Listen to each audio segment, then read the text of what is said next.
Hello friends, in this video we will talk about anastomosis of elbow joint and applied aspect. First, anastomosis of elbow joint. Here we are observing the brachial artery, as I told in the AN11.2. It is coming from the third part of the axillary artery, piercing the teres major muscle. This is giving a branch, profunda brachii.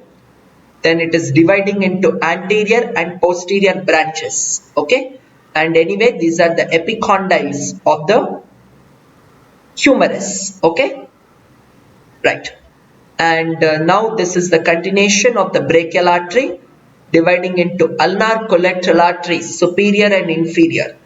Then it divides into the ulnar recurrent arteries, anterior and posterior.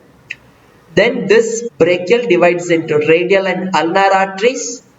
Radial and ulnar will form the interosseous arteries, anterior and posterior. This is the anastomosis.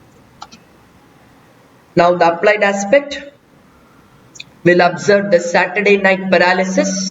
So this Saturday night paralysis is caused by the lesion of the radial nerve.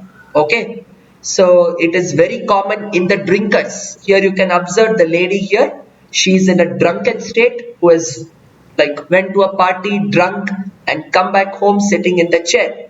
So the arms are hanging on the chair. So what happens is, when this is been happening for a long time, that compresses the radial nerve.